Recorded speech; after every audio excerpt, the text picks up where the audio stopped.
you mentioned Luger. What was Luger like as a person? You hear the rumors that he really didn't want to be a pro wrestler. He was really arrogant. So here you are, a young guy coming in, and now you're with Luger. How did he treat you? What was it like? Well, that's a good. I can tell you because when I got here, I already knew what my job was, and of course I was trained by Geigo and Sonny, and they trained me like take care of yourself, blase blase. So I kind of knew. When things came up, I knew how to handle them. I would, just because that's what I got taught. Anyway, so when I came to Georgia, and me and Luger, before we started our angle, they had me on TV, feeding me jobbers, feeding me enhancement guys, you see, to get me over, right? And so when the time was right, then I started cutting promos with Luke. He's cut a promo, I cut a promo. He cut a promo, I cut a promo.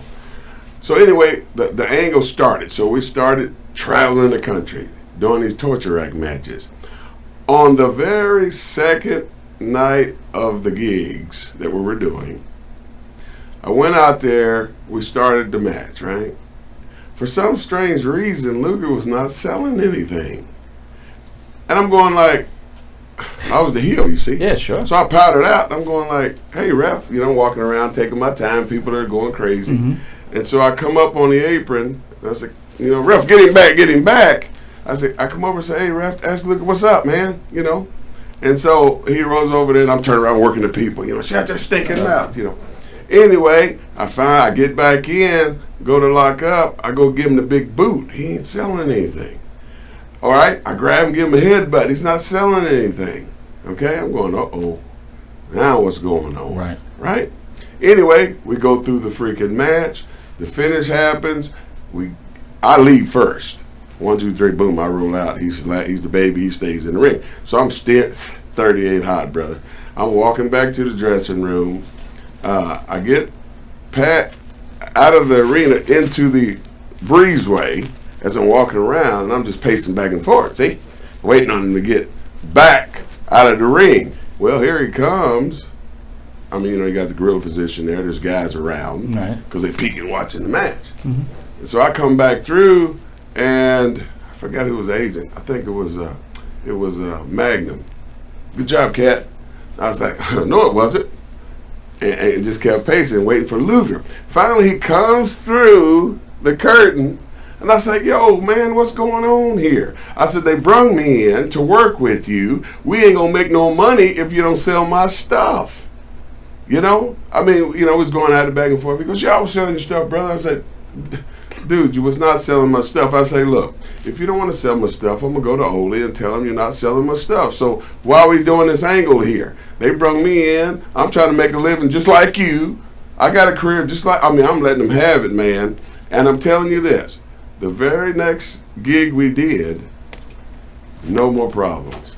Did he explain himself when you were venting on him? No, I was a young guy, man, so I guess he was trying me, see? That's how they used to do it. So he just let you vent and was like, okay. Well, he thought I was just a punk, like I was just this big punk and I'm going to let him do whatever. Okay. No, you're not going to do that, man.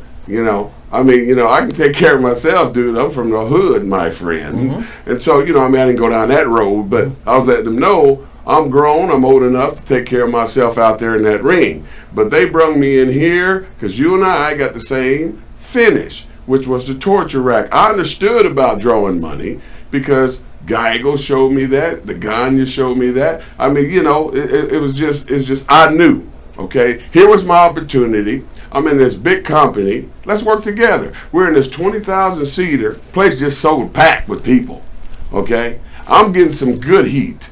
They're booing me like crazy, and this guy don't want to work.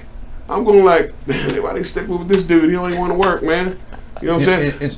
But when I went back there and had that meeting with him, without throwing any blows, I was just, hey, man, you talking to a grown-up here, And after that, we had no more problems anymore. When you look back on that time, I find it really interesting because you were fairly new, like you said. Mm-hmm. You also said that you were even throwing drop kicks at a guy your size. Yeah, right to the head, too. So you clearly were doing some good stuff in the ring, and you're new, and they put you in with Lex, whose reputation in the ring is not exactly Bret Hart. Right. I mean, were you raising an eyebrow right away to yourself before you've worked with him? Like, Well, oh, you know, man, I give everybody a chance. You Okay. understand? I mean, Right. I just came in, so I really didn't know his reputation. I didn't know. found that kind of you know, fast.